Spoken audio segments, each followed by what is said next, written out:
Israel fires back at the Houthis. Trump calls out Iran. Trump denies he's running for a third term, but seems confused about the Constitution. China woos the EU and tells the CIA to chill. Zuck wants you to have more AI friends. Stephen Miller steps on the throat of leftist values. Racists make $600K for saying the N-word. And as it turns out, marriage is for the old and the poor. Drew, who knew? Well, jumping right into it, Israel has just attacked a main airport in Yemen. This happened literally earlier this morning. This is a retaliation to the Houthis who attacked Israel on Sunday night. I want to bring it back to this tweet from Donald Trump and then this retweet from Benjamin Netanyahu, because it's interesting that Trump was calling out the Houthis, saying that they're backed from Iran. Benjamin retweeted it, and then literally probably moments later, he then struck Yemen as a response to the Houthis. So I don't know if we put this as, Donald Trump tweeting is empowering folks to go on war tears, or maybe it is time for the Houthis to get theirs. But the Middle East conflict is spinning out of control as we speak. So let's jump into Trump's initial tweet and then Benjamin Netanyahu's retweet. So Trump tweeted on March 17th, "Let nobody be fooled. The hundreds of attacks being made by Houthis, the sinister mobsters and thugs based in Yemen who are hated by the Yemeni people are all emanate from and are created by Iran. Any further attack or retaliation by the Houthis will be met with great force, and there is no guarantee that the force will stop there. Iran has played the innocent victim of rogue terrorists from which they've lost control, but they haven't lost control. They're dictating every move, giving them the weapons, supplying them with money and highly sophisticated military equipment, and even so-called intelligence. Every shot fired by the Houthis will be looked upon from this point forward as being a shot fired from the weapons and leadership of Iran, and Iran will be held responsible and suffer the consequences, and those consequences will be dire." Donald J. Trump. And then Netanyahu retweeted, "President Trump is absolutely right. Attacks by the Houthis emanate from Iran. Israel will respond to the Houthi attack against our own main airport and at a time and a place of our choosing to the Iranian terror masters." So they have responded this morning with an attack that has shut down their main airport, critically disabling the Houthis' transportation.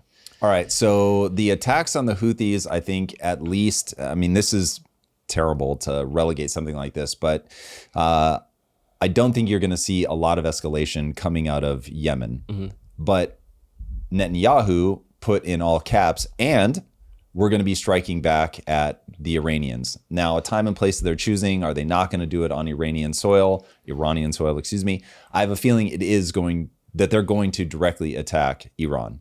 So that's where this makes me nervous. Now, during the live today, I went on a very long fractal. People should check out the highlights that we always put at the end of the episodes. But it is very hard for me to reconcile Donald Trump as the president of peace, wanting to have a legacy of being a peacemaker, when he starts saying stuff like this, which is clearly escalatory. Look, I get peace through strength, but being led down the garden path of attacking what is way too close to becoming a nuclear power, this is not good. So I don't want to see us with boots on the ground in Iran. I don't want to see us bombing the living daylights out of Iran, but we have to contend with the fact that Iran, at least at the level of analysis that I've done, it does seem like Iran is using a lot of proxies to go to war, certainly with Israel. There's obviously a conflict between the US and Iran. There's weirdness around China and Iran, how much they're intertwined. China and Russia are intertwined. Russia and North Korea are intertwined. So it's like this starts to get very messy, very fast. And I do not want to see us push Russia, North Korea, China, Iran together into, especially given that North Korea and China are both nuclear powers, obviously Russia, the biggest nuclear power of all. So it starts getting dire very fast. You have to draw a line. You have to be willing to make a firm stand. But dude, you've got to pursue diplomacy first. And this does not feel like that. This feels like Trump being overly aggressive. And I don't know where the dominoes stop falling. And so as I'm watching all of this unfold, everything just feels like it's taking that next step down the primrose path. And I'm not sure where everybody thinks the exit ramps are. So for somebody who campaigned on, I'm not going to be starting any new wars, there's been enough recklessness in the way that he has gone about, like, if we can't get what we want out of Ukraine, then we're just going to back out, which only further emboldens Russia to go and do their thing. Now, hey, maybe he ends up pulling it off, but there is a level of recklessness to all of this that worries me tremendously. I think what worries me is that we're intertwined with them. So Trump Who's saying, the them? Israel? Yeah, we're intertwined with Israel, because Trump calling out Iran, it could be 100% legitimate. Iran could be on their BS and they could be funding the Houthis. But now that Israel attacks Iran, to your point earlier about the economic kind of entwinement, Iran is part of the BRICS nation. That means they have Brazil, they have Russia, they have China, that they at least have economic interests in their countries.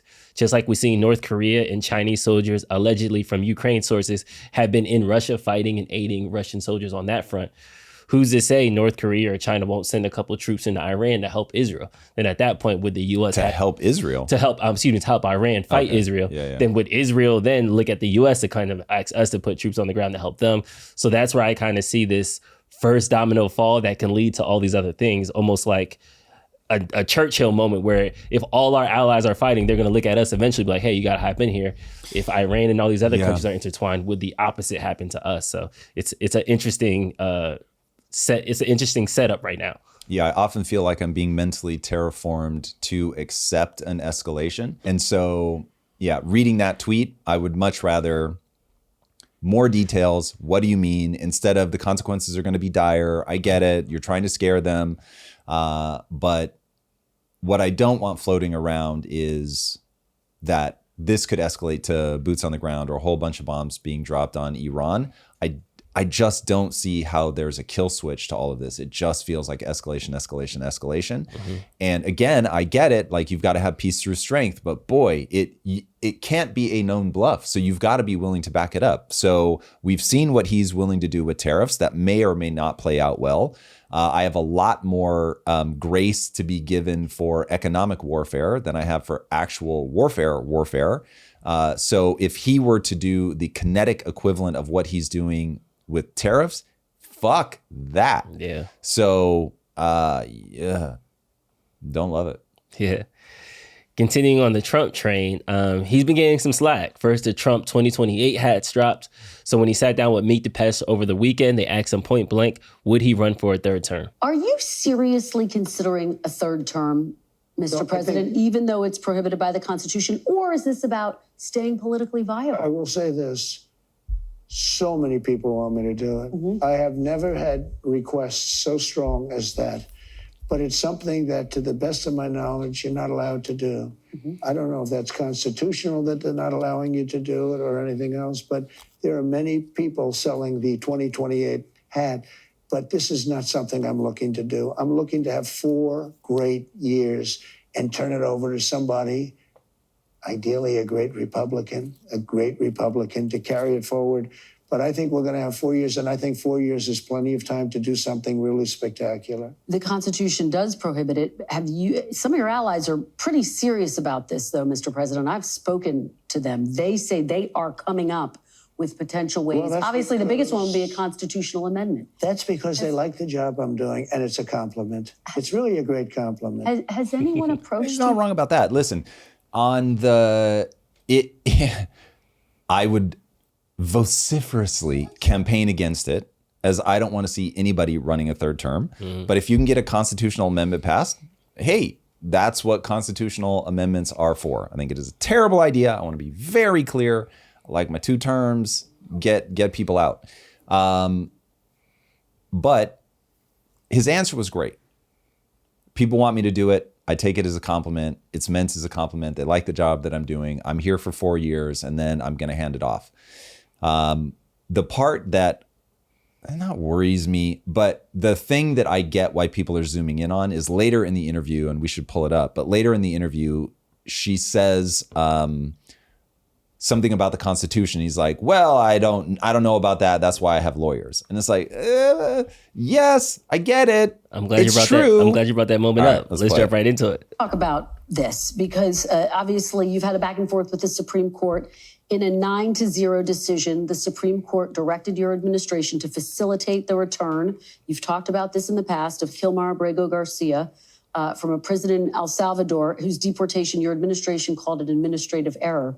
You said in a recent interview you could bring him back, but you won't. Are you defying the Supreme Court, sir? No, I'm relying on the Attorney General of the United States, Pam Bondi, who's very capable, doing a great job, because I'm not involved in the legality or the illegality. I have lawyers to do that, and that's why I have a great DOJ. We have a great one. We had a very corrupt one before. Now we have a great one. And they're not viewing the decision the way you said it. They don't view it that way at all. They think it's a totally different decision. Well, you say you have the power to bring him back, though. Your attorney general says, quote, that's up to El Salvador. Just to put a fine point on this, do you have the power to bring Abrego Garcia back as the Supreme Court? Well, I have the power to ask for him to come back if I'm instructed by the attorney general that it's legal to do so. But the decision as to whether or not he should come back will be the head of El Salvador. He's a very capable man. Okay, so there's a few things going on that we need to tease apart. One, does the president have to be a constitutional scholar? No, they do not. Would I feel a lot better if the president had a take on the Constitution and wasn't just like, well, my attorneys will figure that one out. I don't know. I'm just waiting for them to advise me. Yes, I would much prefer that. He is very wise to listen to his legal counsel. And at the same time, I think that he is playing a game because it is very self-evident that if he reached out to El Salvador, to Bukele, and said, hey, listen, you know what? Let's just put this to bed. Send homie back. We're going to process him. I'm going to send him right back. But that way everybody can chill. We can give this guy his due process. He knows he could do that. He knows Bukele would be like, all right, if that's what you want to do, then we'll do it. He doesn't want to, for reasons that I think are extremely obvious. Now, this is one of those, dude, politically, it is very wise to play the game the way that he's playing it. But I absolutely hate that it works and that it wouldn't be perceived as a weakness or a vulnerability in him if you brought him back. It would be latched upon. People would go crazy. It would be the world's biggest spectacle. But that's the political game. Mm-hmm. And so this is where you get into not just The Machiavellians by James Burnham, but The Prince by Machiavelli, where it's like politics works a certain way. The human mind works a certain way. This stuff is all predictable. And he has perfect cover, which is the Supreme Court decision, which you and I went through live during one of our lives. Pretty clear, in my opinion, that it says, hey, you can't, if it doesn't say it in these exact words, but this is how I took it. You can't ask the president, or you can't tell the president how to run his foreign affairs. So we don't know what he's doing with El Salvador. We can't force them to have a relationship of a given kind. That's the executive branch, and you've got to defer to them. And they warned the lower court of not overstepping. But they did say that he has a constitutional requirement to facilitate him coming back. Meaning, if Bukele said, hey, I want to send him back, that the president should pay for the flight, do whatever, take him back, because he did not give him his due process. Now, it's going to be debated 6 ways a Sunday. Mm-hmm. The Supreme Court sent it back down to the federal court judge with their call for clarification. There was a word they used that I'm now forgetting. They were like, you're going to need to be really clear what you mean by this word, because it sounds like you could be overstepping and trying to comment on what the executive branch can do from a foreign affairs perspective. You can't do that. Mm-hmm. But all of this is a charade. All of this is kabuki theater. This is the game. It's super obnoxious, but this is the game. Yeah, it sucks that it has to be that way too, because to your point, it's one phone call, Garcia's back in the country, and then he could go through his due process. But Republicans are saying that, well, there are so many illegal Americans, we would have to do it with 2 million cases, and that would take too long, so we just want to deport people. Here's the thing. That is true. And the very thing that we're going to have to deal with, and I think the Supreme Court so far has made it very clear. Yeah, fuck you. Too bad. Yeah. Tough shit. Due process is due process. They're here. Due process is due process. You're going to have to run all of those. At the same time, you can't. Logistically, As of right now, today, you can't. So thankfully, other people than me have to solve that problem. I'm a big believer that you have the Supreme Court for a reason. If the Supreme Court says you have to do due process, you can't skirt around this anymore. Mm-hmm. But I think that we have a real problem coming our way in adhering to what seems like pretty clear rulings from the Supreme Court, which is due process is due process. If they're on the soil, they're on the soil, and that is what it is. So how they're going to get around that, I don't know. They're going to have to try to get other cases pushed through the Supreme Court, or they're going to have to say, because these are emergency measures, because this is forget the act of war or whatever, but he's using like some 1789 statute. They're going to have to like push that through to get an official ruling on that. But I think that there is a pretty calamitous mess coming in that if the Supreme Court says due process is due process, you got to do it, then we got to do it. That means that some huge number of the illegals, just for the logistics of the court system, are going to remain on our soil.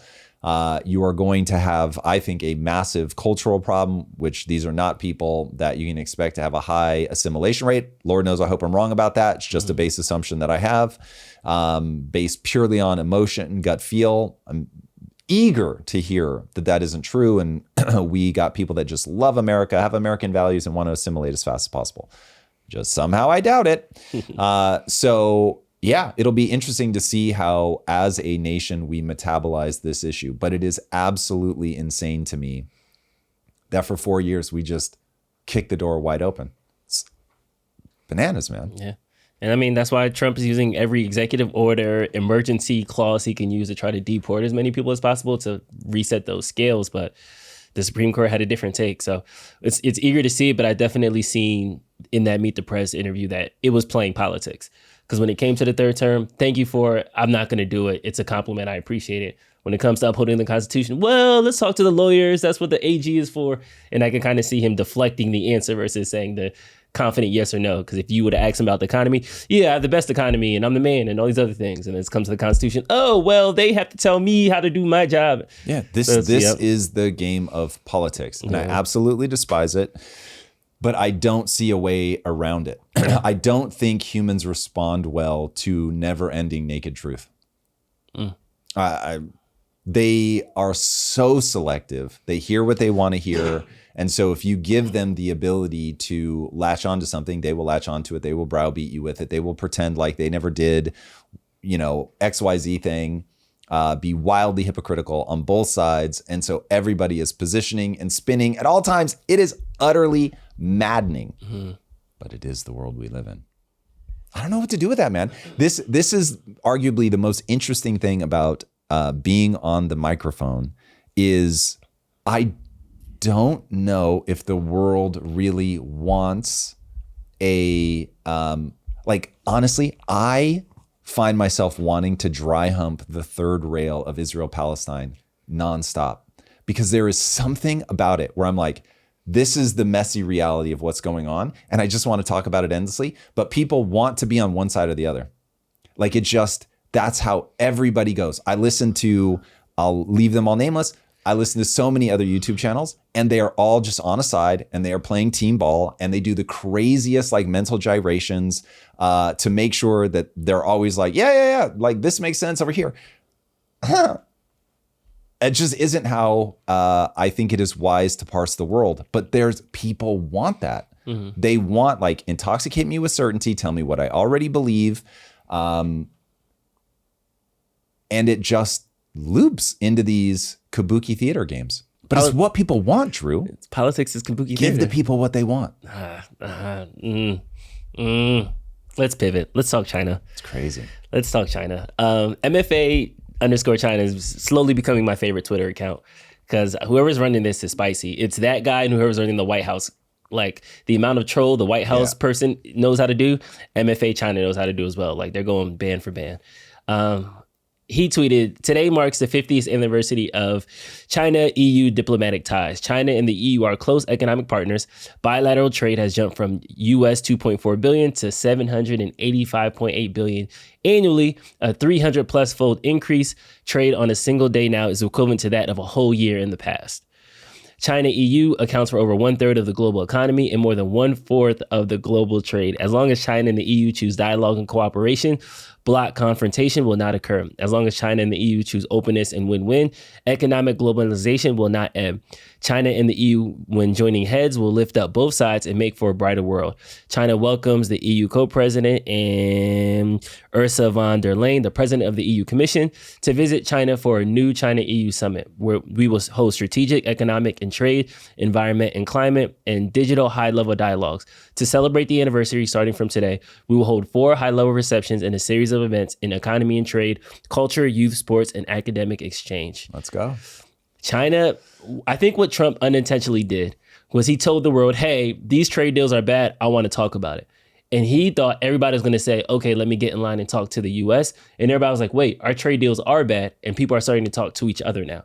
Because on the back of we'll this... see, man. Bessent swears up and down, and it just may be bald-faced lies, and he's spinning, and he's trying to get it across the board. But if he can be believed, and right now, knowing what I know about the economy, I'm sure it is a bit of both. But he is saying we have 18 meaningful trading partners. Set China aside. Things are not going well with China as of right now. They will tell you that's fine. We knew it was going to be hard, yada, yada. But 17 of them have come to us with really good deals. Now, like anybody, they would be unwise to close the door to China. So I'm sure that they are having conversations with both because you want to find where you have the most leverage. The way that I view it is this. China either is a good partner or they are a bad partner. And if they have been a bad partner to us, they're going to be a bad partner to the EU. If the EU is wise, they're going to leave as many open doors as they can. They're not going to turn their back on China if they don't have to. They're certainly not going to turn their back on the US if they don't have to. And if I'm the EU, I'm asking myself, who has the closer values match, the US or China? Now, what's crazy, Drew, is 20 years ago, I would have said, obviously, America. I don't know anymore. And we are going to find out what direction people want to bounce. But this is a really crazy moment. And I think the only way that we get to the other side of it is by being more American and not trying to out-China the Chinese. I think that would be very unwise.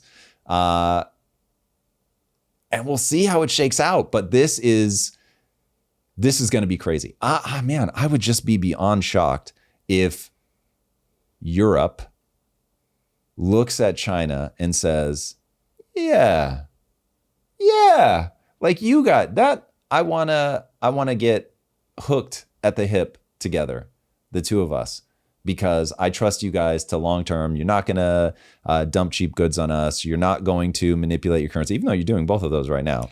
You're somehow, some way not going to do that with us.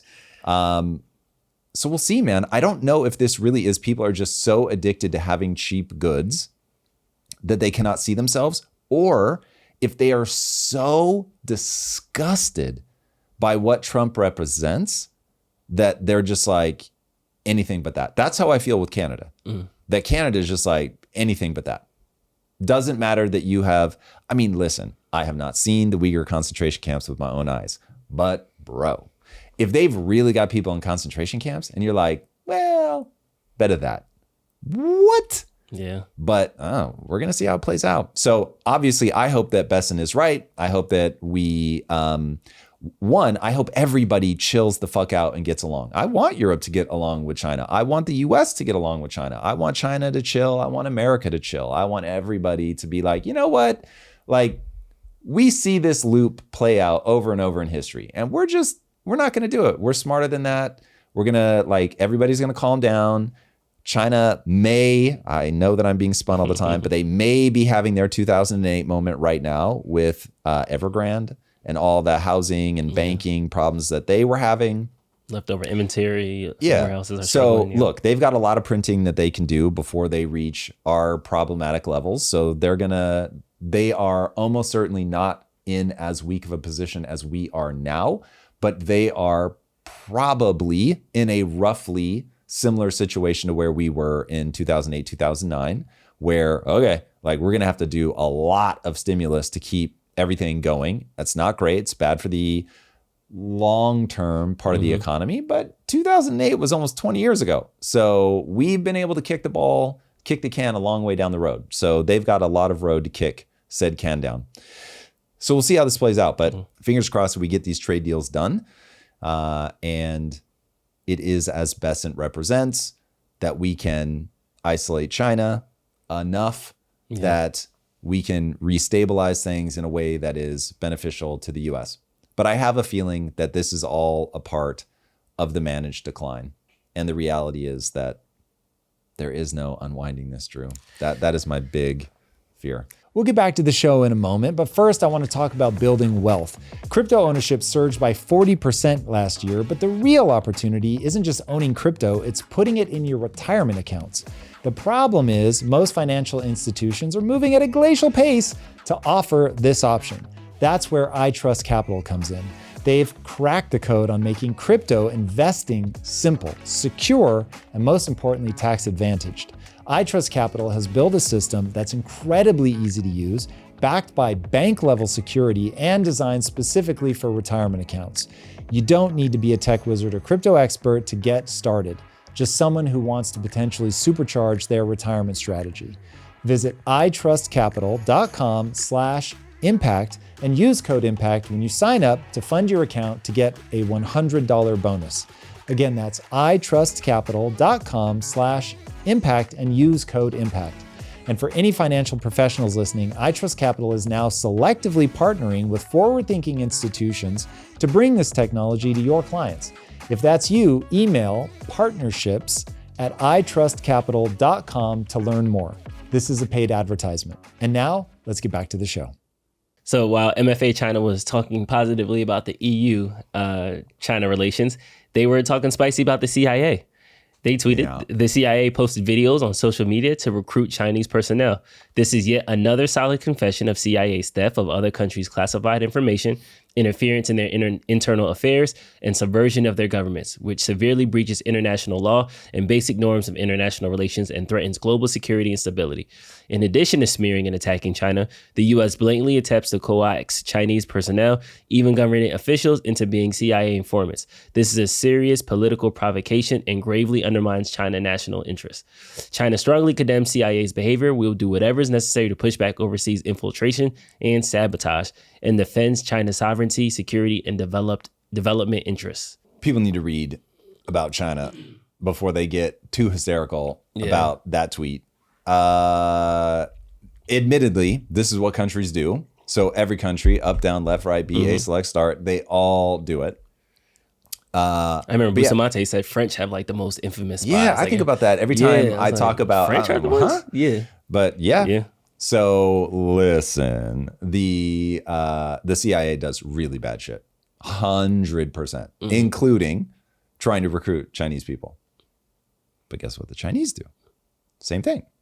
So some people call TikTok a whole Chinese psyop. Well, so bro, probably true, and probably true that let's nudge the algorithm in the direction of just massively entertaining and addictive instead of educational.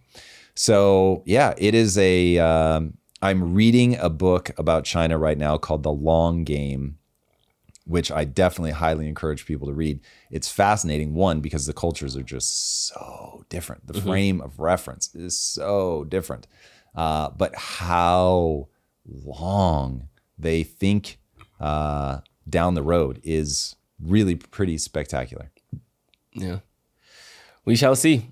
We shall see. Stephen Miller had a spicy press conference earlier this week where he literally was just going line by line talking about Trump's wins, and it seemed like he had a gripe because he started at the Common Sense administration, the Trump administration bringing common sense back and starting with American universities, talking about their DEI and race-based admission policies.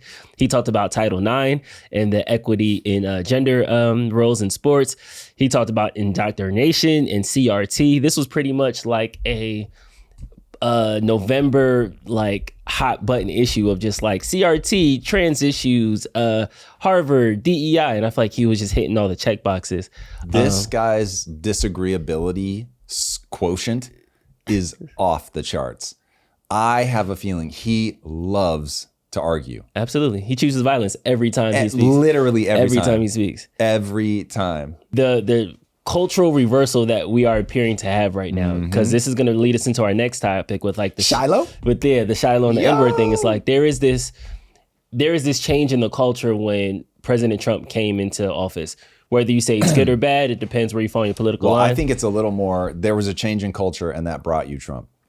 Trump is the response, not the cause. For sure. 100%. Now, look, great man, theory of history for sure. I think he also whipped it up. If there had been no Trump-like figure, I mean, they really went after that kid, like trying to put him in jail, trying to kill him.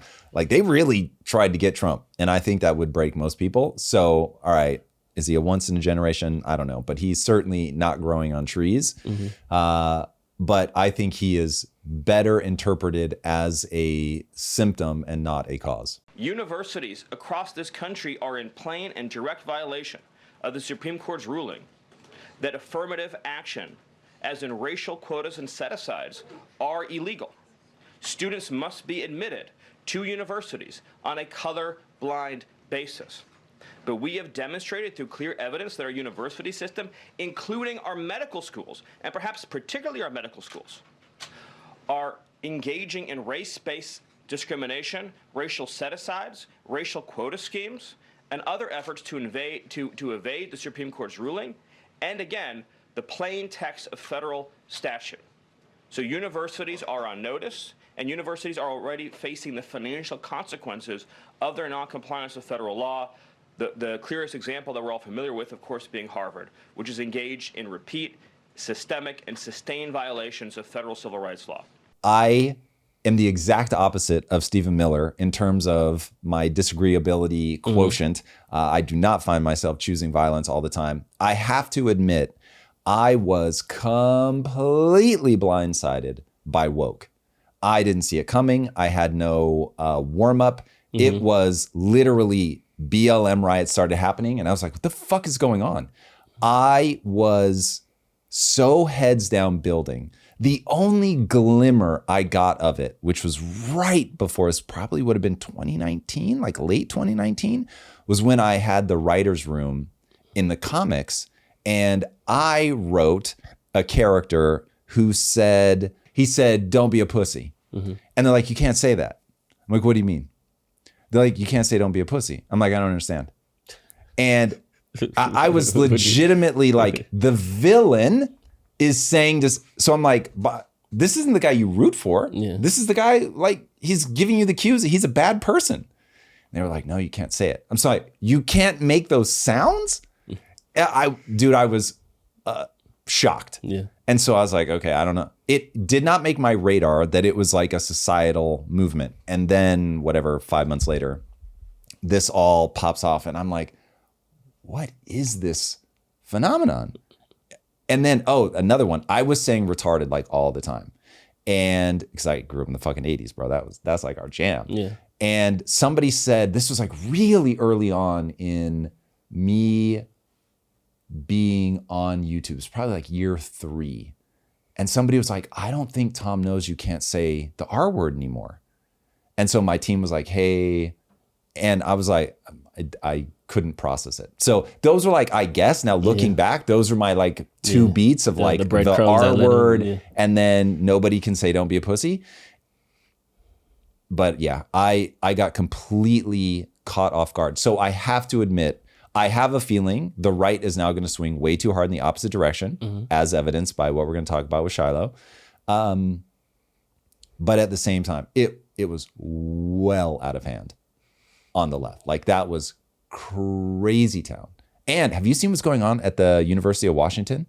When they shut down the like engineering department or something, and they so it's lit on fire as of like an hour ago, and I think we need to look it up. Please fact check me. I think this is about Hamas. Dude, we are having a moral collision, a values collision. We're having a values collision in the country that honestly I thought was going to be easier to resolve. And I realize now some amount of people on the extreme, I like to believe these are just the extremes that we're talking about, but they are racing away from each other so fast This is part of how I don't know how we unwind this and come back together. So Scott Galloway has a podcast called Raging Moderates. I think they do a pretty good job. Look, he's going to have takes that people don't like. I like to think that I'm racing towards the middle as fast as I can. People aren't going to like some of my takes, but are these like going to be the ones, or is it going to be the ones that are way more extreme that get all the energy? I have a really bad feeling it's going to be the extremes until there's a big enough collision, enough pain and suffering that people finally chill. But I don't see how we get out of this without the pain and suffering. Yeah. I feel like everybody wants a bad guy. So we're kind of playing the finger pointing game. So whether we're talking about woke or we're talking about these protests or we're talking about the Shiloh thing, there are people that are struggling right now. And in their struggle, they want to have a villain. They want to have somebody that can say, these people did this thing that is taking away from my rights. And when we get out of our, it's all about me, I think then we can kind of have a nuance of the conversation. So a lot of these conversations to me are just internet trolls talking to internet trolls. And if you go outside and touch grass, race relations really aren't on fire as much as it is on Twitter. But that I will agree with. However, I will point you back to Israel-Palestine. That shit is real. There's a lot of people dying. And that is the flashpoint. That is the thing that allows these two colliding value systems to look into their funhouse mirror and see all the evidence they need that the other side is a monster.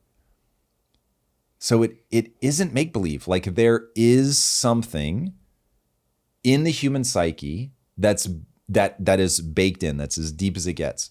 And it is being triggered in this moment. And I have a really bad feeling that this is the thing that is triggered eternally in every populist moment. I have a mapping of what's going wrong, but I couldn't have predicted the Shiloh thing. All right, let's dive into it. Have you checked your home title lately? Most homeowners never do, but with the growing amount of digital scams targeting property owners, it's conspiracies that we've seen in recent years. And it all began in the late afternoon on April 28th, when the woman we now know as Shiloh Hendricks took her young child to a park in Rochester, Minnesota. And at some point, a black child, reportedly 5 years old, tried to steal something from her diaper bag. Shiloh apparently responded in anger, and as the story goes, she called the boy the N-word. Now, a man named Sharmaki Omar, a Somali immigrant and not the boy's father, allegedly witnessed this altercation and decided to pull out his phone. And the resulting video has gone extremely viral across every major social media platform. Here it is. You call him a child? Did you call the child an N-word? It is my business. You call him an Okay, why don't you have the balls to say it right now again? Okay. All right, that's what you say. Nobody digging into your That little kid, you call him a little child? Are you about to hit him? You chasing him? He took my son's stuff. So that gives you the right to call the child 5-year-old N-word. That's what you're going to call him. You know, that's a hate speech. And you can be recorded for that. I don't give a shit. Okay, we'll see about that, what the internet has to say about you. Now, before we continue with the story, which takes several more twists and turns, we should know a few things. First of all, we don't actually know for sure that the boy is 5 years old. That's coming from the man filming, who is apparently not related to the child. In the video, we appear to get a glimpse of the kid, and this is where this one really started derailing hard for me. Okay, he's not 5, Drew. He's 7. He's 8. He's 9. 10? 11? Like, does that make it okay? Yeah. When he was like allegedly 5, I was like, unless he is 25, I don't understand how we're even bringing that into this discussion, but okay. Resume. Yeah. definitely looks older than 5. Omar has additionally claimed that the boy is autistic, which we also have no proof of. And we have no footage of the actual encounter between the kid and this woman. Did she scream the N-word in his face? Did she mutter it under her breath? Did she say it about the child after he already run away? We don't know. And as far as I've seen, we haven't heard anything from the boy's parents. We don't know where they were in all of this, if they were even there, which is very strange. So there are many aspects of the story that are bizarre and unconfirmed. And here's another disturbing detail. The Somali man behind the camera, Omar, was charged a couple of years ago with sexually assaulting a minor. And according to the local news channel KTTC, those charges were dismissed. A separate report by the local ABC affiliate as the charges were dismissed in the interest of justice, whatever the hell that means. But whatever it means, now Omar, who was previously charged with sexually assaulting a minor, is at a playground with his camera out filming. So make of all of that what you will. So there are quite a few details that still need to be filled in here, but the saga continues anyway. What happened next is quite predictable. So you don't have to wait for all the details. You can know, how would I think about this if X detail was different, if Y detail was different? So let's say the kid is older. Let's say he's 10. Mm-hmm. Does that change anything? If it does, now I'm more confused. If it doesn't, then why are we planting the allegedly 5 camp? If the kid is autistic, does that change anything? Like, do you now feel like, oh, well, now it's outrageous, whereas before I was fine with it? Like, that's where the Matt Walsh take on all of this, I think, is important for us to look at, because there's clearly a movement coming that is saying, I mean, he says at one point, in fact, we should play it, but make sure this makes the final cut. He says, I'm glad she's raised, I think 500,000 at the time. I hope she raises 1 million. And I was like, God damn, this is unhinged madness. And everybody, I mean, people are laying their cards on the table, man. And fair enough. Clarity is maybe more important than agreement. We're never going to agree on everything, but yes, people aren't hiding. But this is crazy in terms of, I want to get back to the world where everybody can go, if the kid is taking things from her kid, that's bad mojo. So parents should get together and be like, hey, remember, Timmy, we don't take things from other people. Like, you got to learn this is their stuff. You don't take it, autistic or not. Kids calling each other names. For sure, there is going to be stuff that happens on the playground. You want your kids to be resilient. But if they do it in front of you, you got to step in and be like, hey, especially when we get into like the really gnarly words. Like, if, let's de-racialize it for a second. If she called the kid, see you next Tuesday, I'd still be like, damn, like that is a level of outrageous we need to all accept. 5 years old or not, like, you are now veering into like unhinged territory. How did we drift so far from, it's very easy to lay out, like, why is it now about, yeah, she should be able to say it. Or if Carmelo Anthony raised money because he stabbed a kid, then fuck it. Like, I'm glad that somebody out here is saying the N-word and is able to raise money around it. Like, that just seems bananas.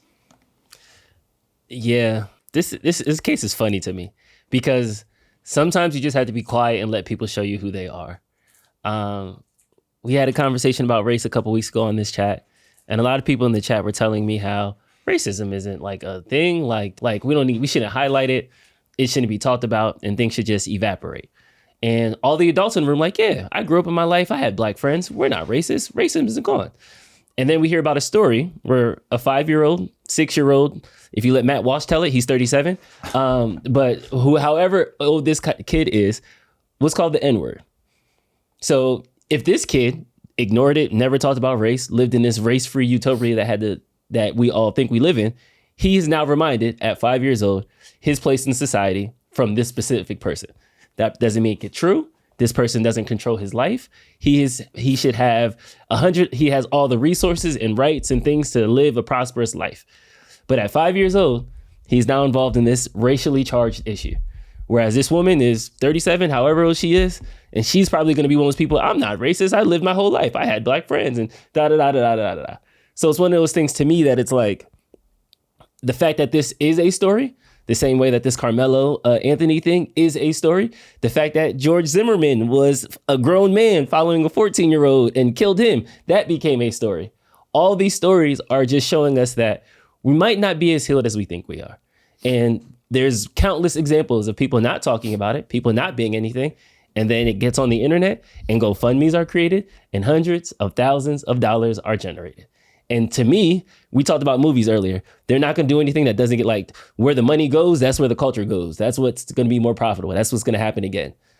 The fact that this person did it and made this much money, to me, that is a virtue signal that, okay, there is support for people who still think that it's okay to call a 5-year-old child of color N-word.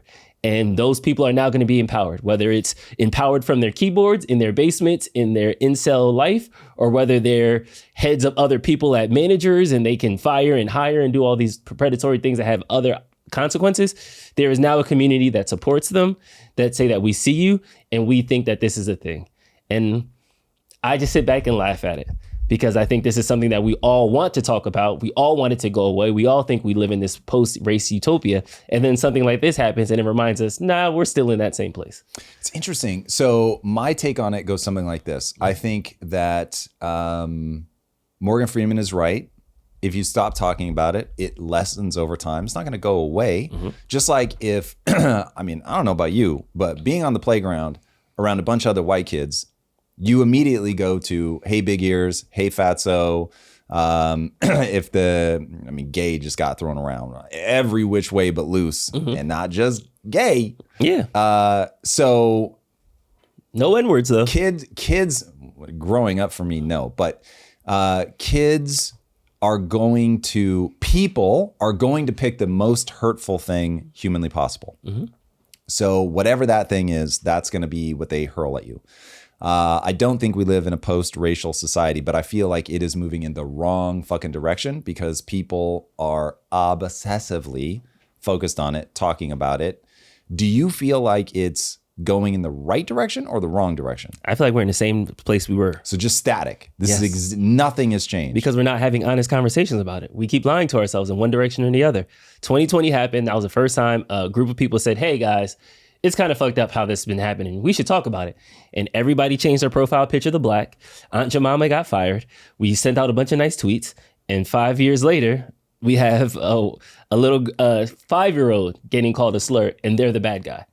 He's 5 minutes into the video, and he told me that about the kid's father. He told me about whether or not this kid was autistic. He told me where this in the playground the guy was. And he told me the background of the person that filmed the video. He didn't say anything about the person who actually did the thing that we're talking about.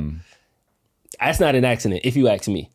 Because if you say, hey, you just came from the doctor, what happened? I could tell you. If you told me that the receptionist did this, and the Uber driver did this, and the garbage truck man on the way there did that, I'm like, so what happened with the doc? You see what I'm saying? It's a little bit selective of the details that he's allowing us to have. Do you think it is just baked into human DNA to be racist? Or like when you say we're in the same place as forever, or the same place as in recent memory? I think that human nature doesn't change, tactics do. I think that if we transport to early England in the 400s, I do think that there's a group of Englanders who thought they were better than other group of Englanders, and they had derogatory slurs to those lower class Englanders that they used to sling around all the time.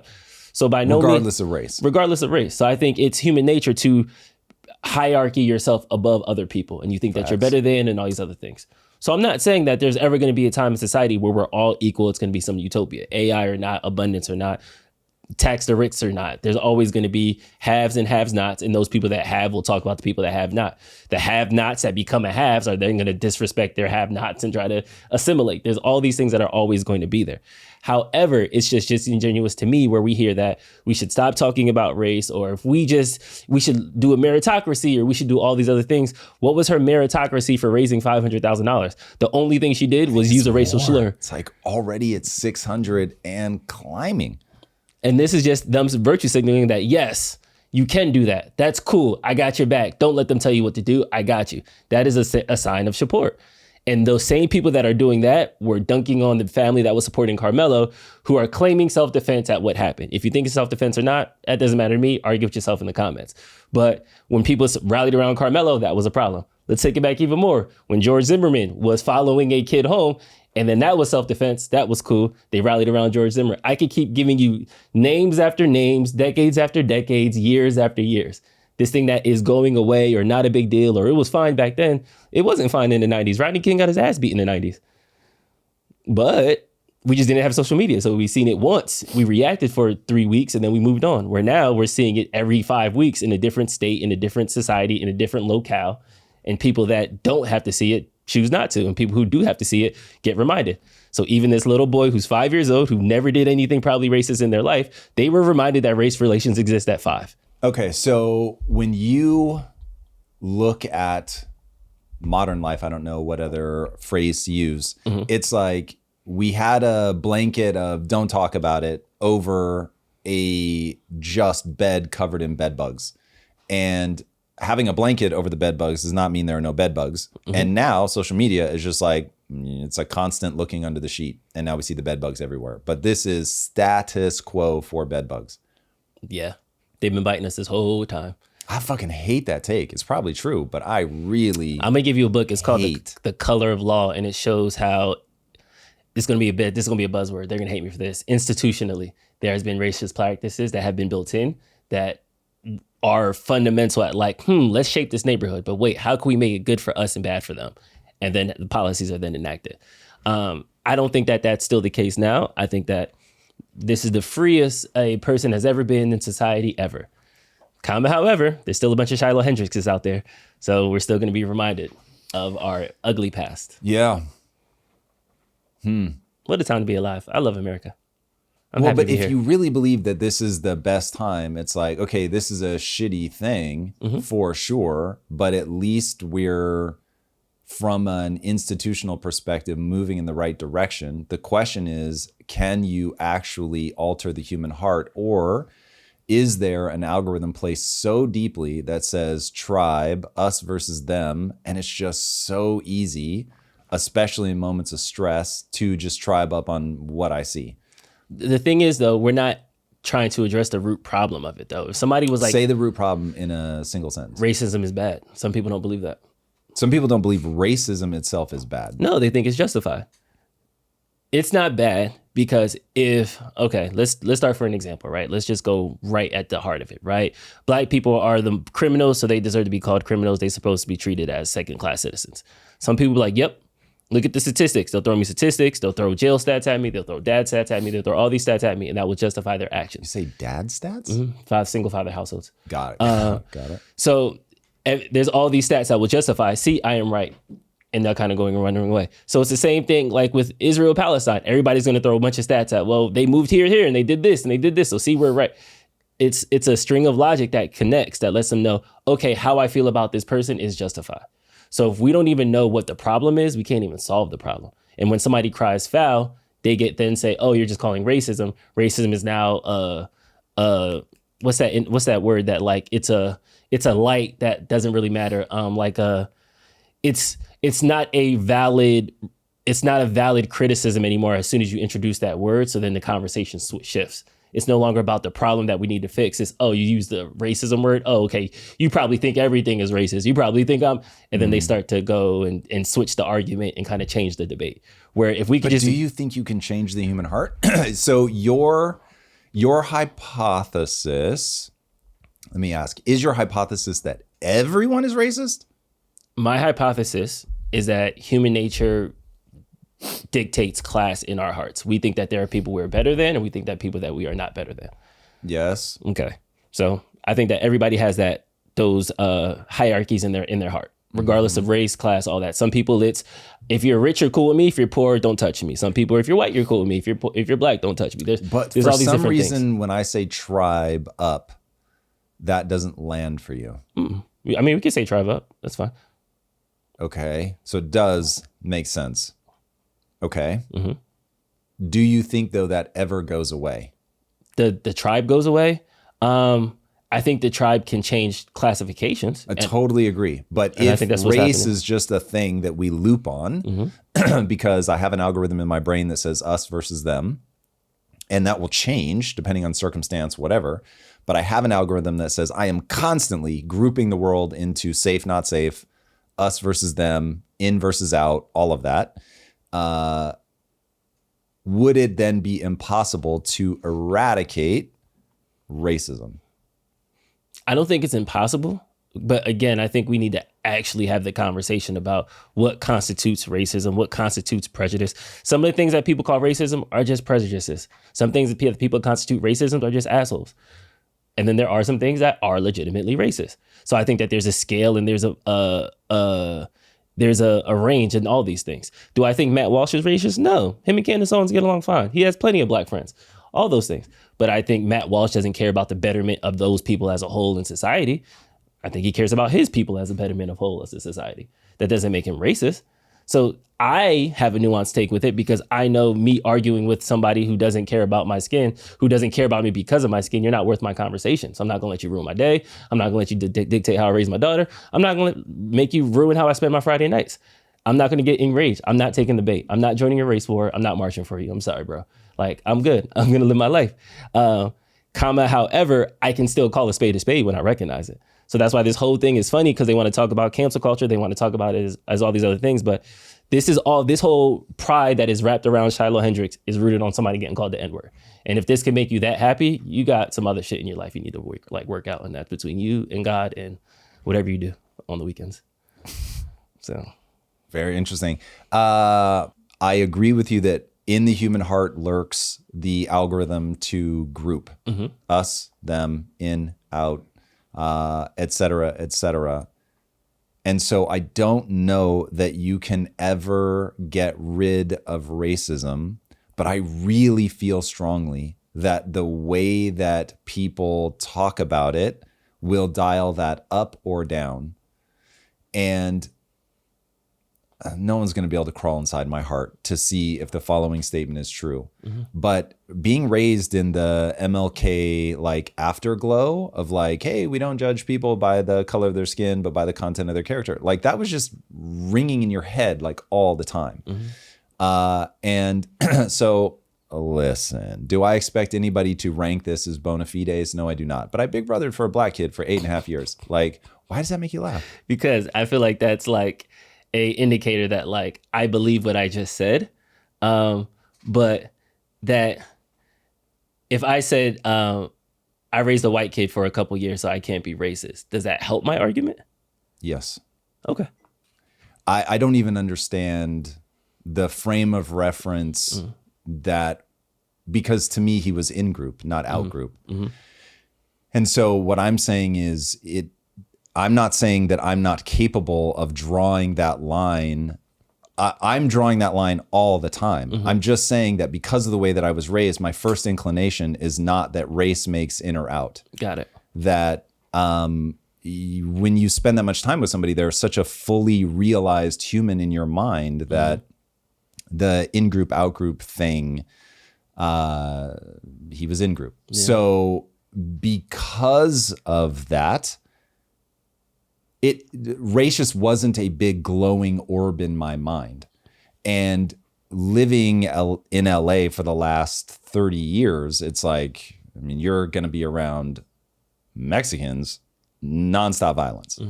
And so again, just wasn't the first thing that came to mind, whether it was in-group, out-group. Not that I don't do in-group, out-group. I'm sure I'm doing it all the time.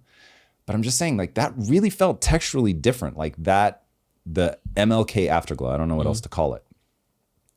And given that is so, like whenever you come up, every theory is autobiographical.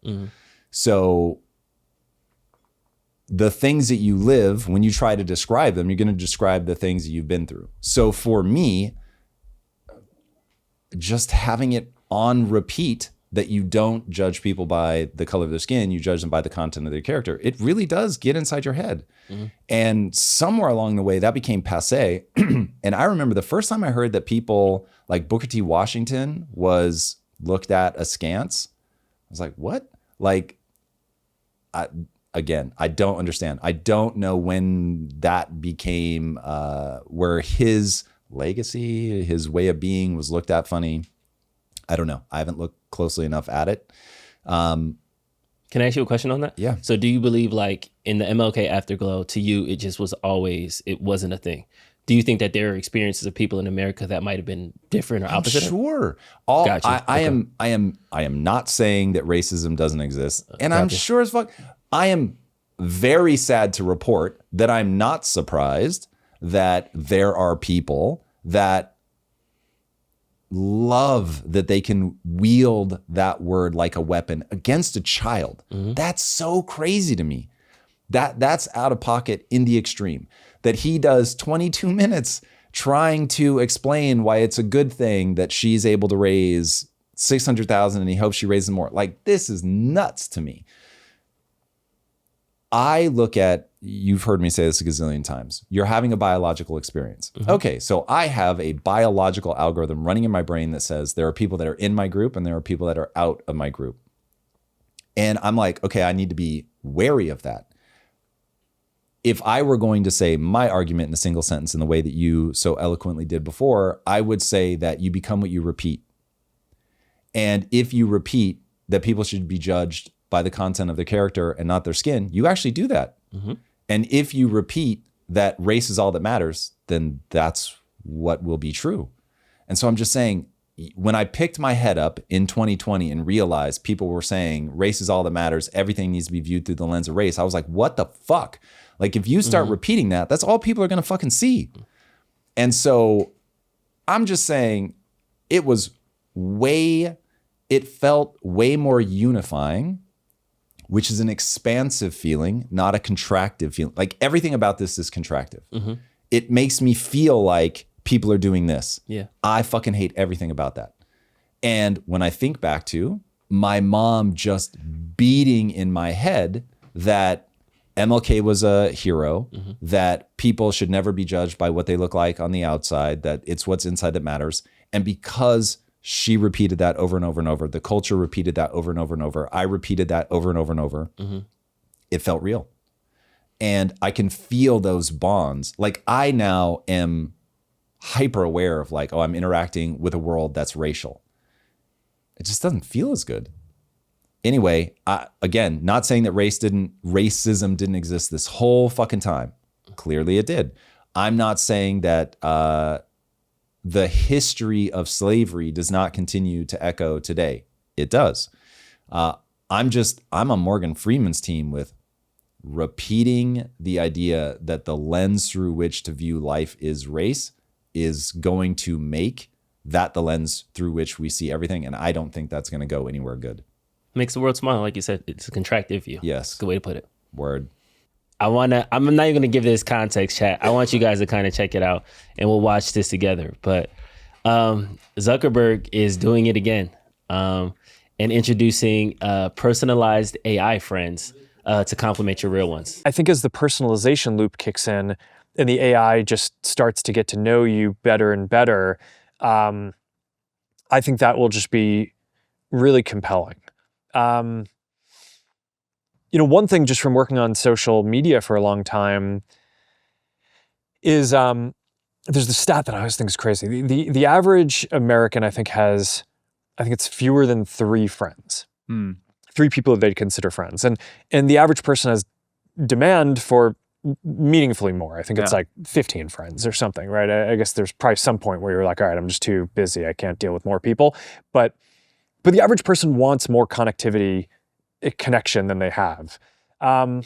So there's a lot of questions that people ask of stuff like, okay, is this going to replace kind of in-person connections or real life connections? And my default is that the answer to that is probably no. I think I think that there are all these things that are better about kind of physical connections when you can have them, but the reality is that people just don't have the connection and they feel more alone a lot of the time than they would like. So I think that a lot of these things that today there might be a little bit of a stigma around, I would guess that over time we will find the vocabulary as a society to be able to articulate why that is valuable and why the people who are doing these things are like why they are rational for doing it and how it is adding value for their lives. But also I think that the field is very early. So it's I think there are a handful of companies and stuff who are doing virtual therapist and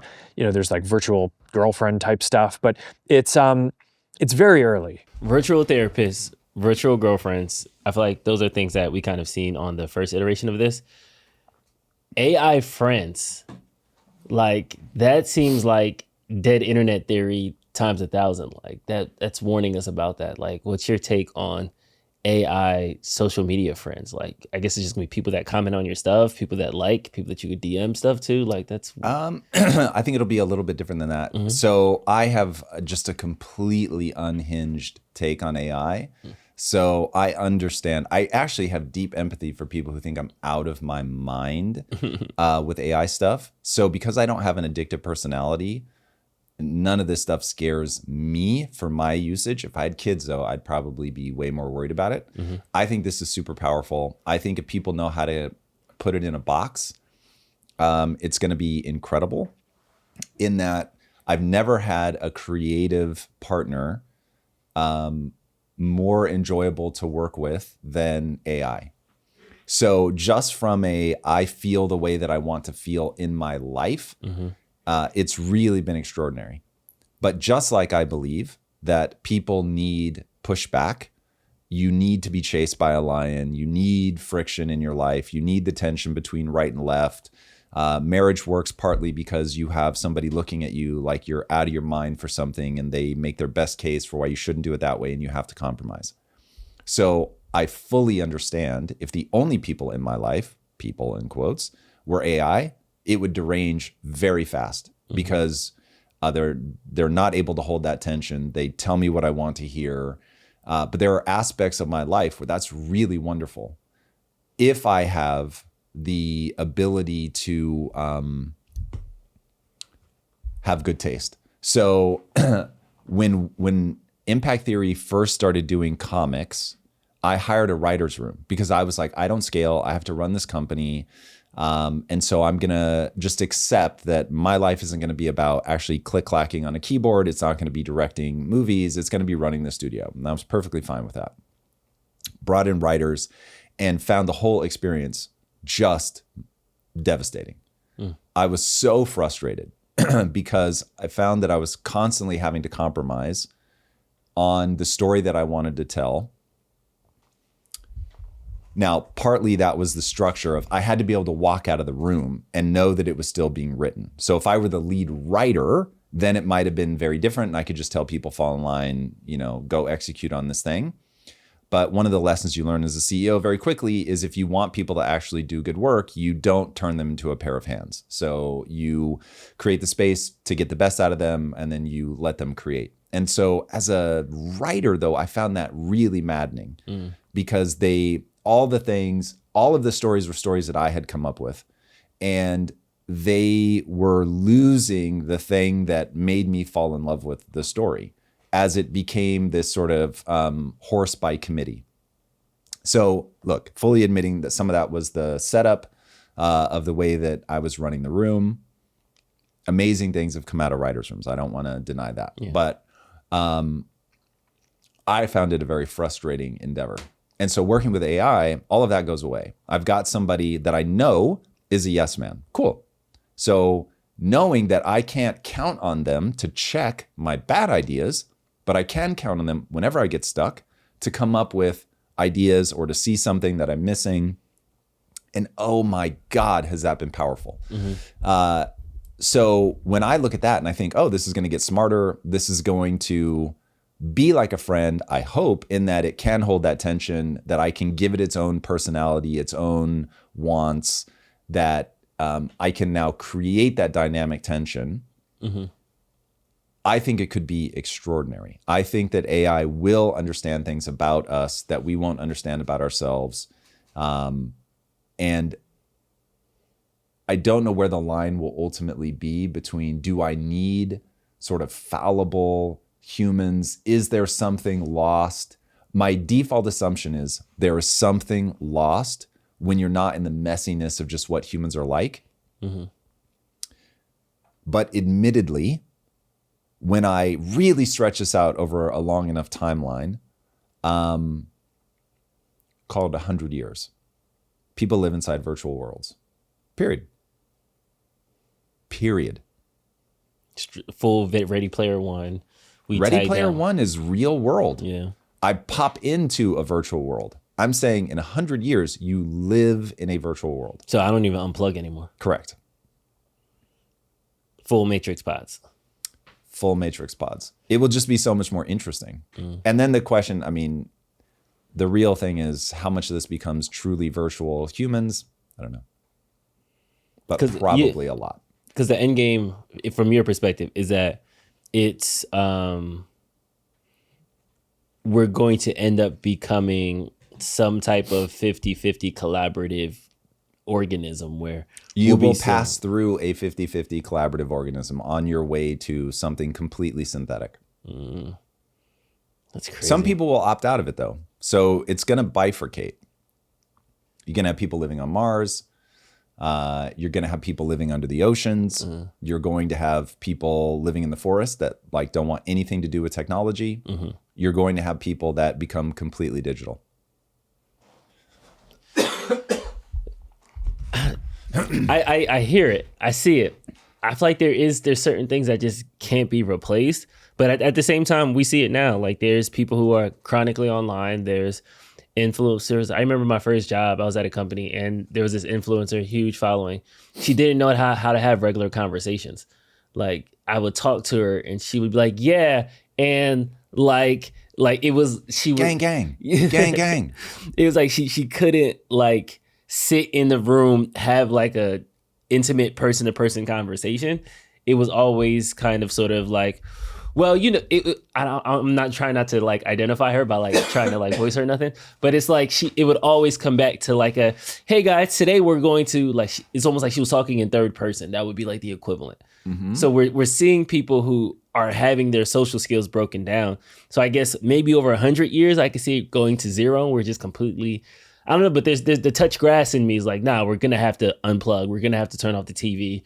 We're going to have to eventually see the sun. Like there's certain things that just won't go away, but I guess maybe it will. Marriage is for old people and poor people.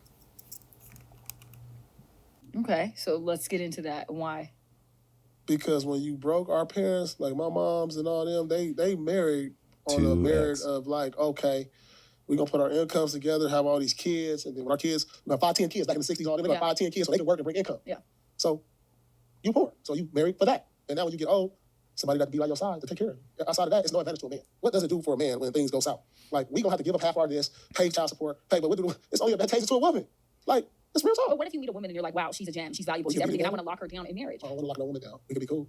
So you're telling me right now today, you on January 4th, you do not want to be in a relationship ever again? I don't think it's realistic long term until I turn 70. I am done.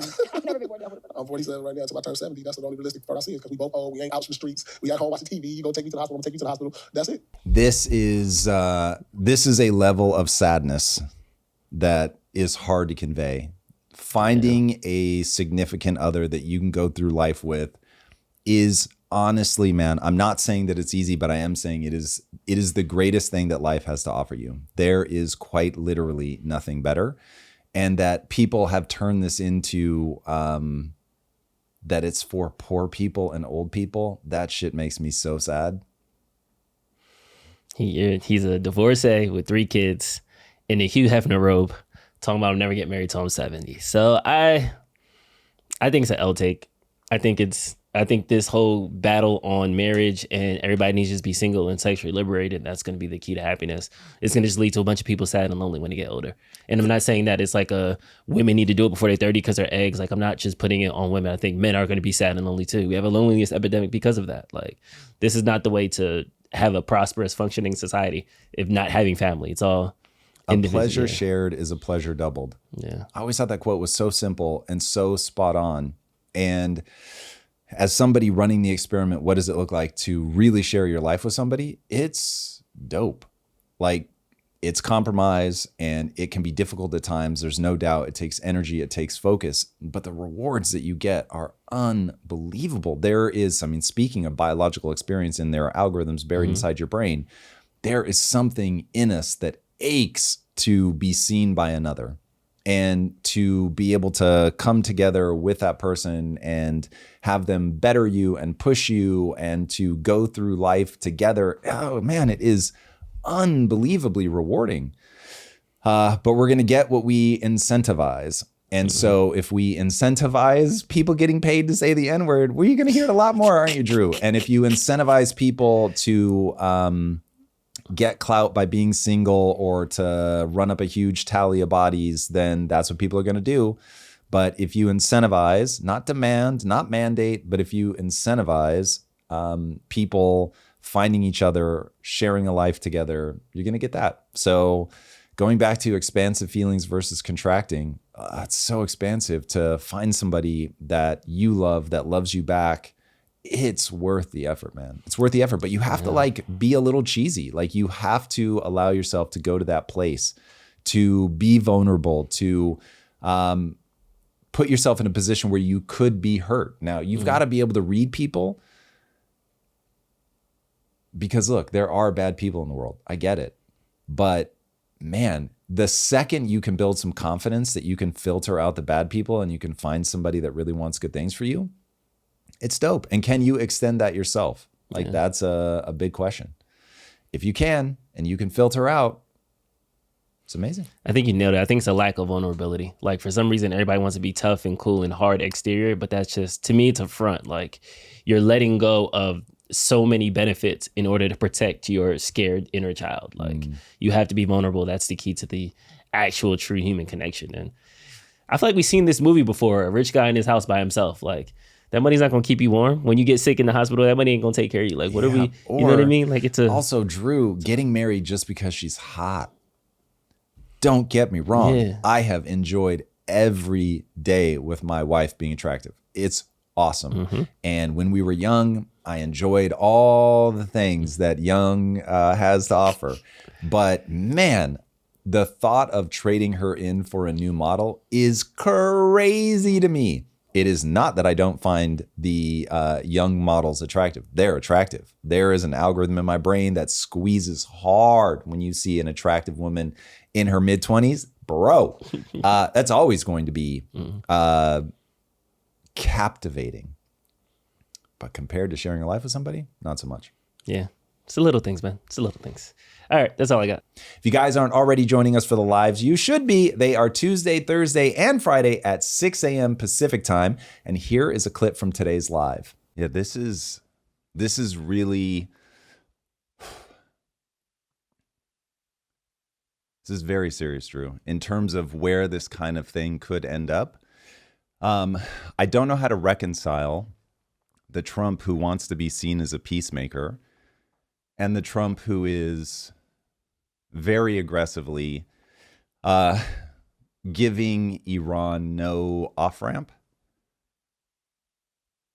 Yeah, it doesn't seem like this is going to reduce this. This is not going to reduce in scale anytime soon. And at this point, Netanyahu is just starting another war. To me, like terrorism just seems convenient. Like it's one of those things that like you can point to it, you can blame to it. You say they attacked us. This is what happened. Now let's bomb everything. But there's no finite. There's no end. Like back in the day, it was kind of like when somebody shot somebody's friend, then the other gang will shoot their other friend, and before you know it, it's a gang war. And we always say that's stupid. You shouldn't do it. You shouldn't escalate. But when it comes to like the country level, it seems like those rules kind of change, and now it's allowed to be tit for tat, and it's allowed to be, you know. Well, who do you think is reading it as this is okay? Because you have the exact side versus side take on this that you would expect with the nonsensical gang wars. Yeah. You've got people saying, this is the very thing you can't do. You've got people looking at Israel and saying, this is a genocide. You guys are the perpetrators of genocide. You've got people saying that doing this kind of escalatory retaliation is the exact problem. And the reason that I think that people are so unable to look away from what's going on with Israel, Palestine, as the flashpoint for all of this, is because both sides have a legitimate reason to complain. And as you try to go, when you find yourself at that impasse, you try to like backtrack to be like, well, okay, sure, they've both been wronged. So who started it? Mm-hmm. And you try to backtrack it that way. No matter how far back you go, it's always going to be tit for tat, meaning it is going to be impossible to find the actual moment where all of this started. You've got religious clashes that make this impossible to tease apart from what's the morality of the situation, how ought we behave. And so that quagmire really does come down to what is somebody's value system. And so you can learn a lot about how somebody parses the world by how they view what's going on in Israel, Palestine. Mm-hmm. But I think we have to set that aside for a second and look at the way that Trump is responding to this. Because when I read that tweet, I was like, I don't even know that I disagree with him, in terms of, I'm certainly not a scholar on this stuff. So it's entirely possible that as I dig closer, I may find myself saying, we're being just spun on Iran, and Iran is not at all what we think they are. But at my current analysis of the situation, you have Iran doing the same thing that Israel does, the same thing that America does, which is fight wars by proxy. Iran has a proxy battle going with Israel. Now, is Iran a proxy for China? There's also that question. This gets nested so fast. Yeah. But setting that aside for a second, just taking one level of analysis for a minute. You've got Iran fighting these proxy battles, using these terrorist groups, pulling that into the light and saying, I, as the president of the United States, am just going to call bullshit. Mm-hmm. You guys know exactly what you're doing. I don't buy any of the argumentation. Oh, guys, so sorry. Yeah, look, there was a time where they danced to our tune, but that's not true anymore. And these guys have gotten away from us. And Trump just saying, this is total bullshit. This is, I've talked many times about my approach to Hollywood. And I told myself when I was first coming into the more traditional Hollywood system that Hollywood was so known for being bullshit artists that I was going to make my reputation on just telling people exactly what I believe to be true in the moment. And so I would pull into the light, hey, you keep saying that, but I don't think that's true. I think this is true. Just tell me. What I've just said it. We're pulling it. You just made a weird face. Like, say the thing. Why are you doing that? And I like that, but it didn't work. And so there is a question of what's the diplomatic play? How do you leave it? Is it wise to leave them enough wiggle room such that you don't back them into a position where now you get into this escalatory drama? All right, everybody, if you haven't already, be sure to subscribe. And until next time, my friends, be legendary. If you like this conversation, check out this episode to learn more. The U.S. signs a critical minerals deal with Ukraine. The U.S. economy is officially shrinking. Columbia student and activist Madawi is released on bond. Sam Altman continues to push for proof of humanity as AI threatens to fake the world at every turn. And RFK has a